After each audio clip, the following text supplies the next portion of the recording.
Assalamu alaikum. This is Babul Hassan. Welcome to my another new video once again.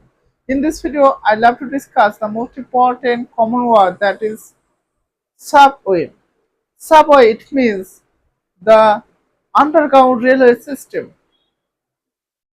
For example number one, I take subway to go my office.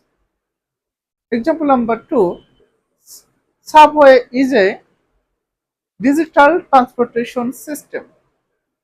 Example number three, people prefer subway to go long distance because it is so fast.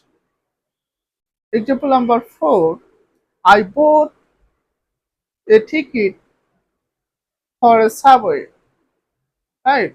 So in this way, you can use the most daily important common words and make your conversation in the great way. Thank you so much. Assalamu alaikum.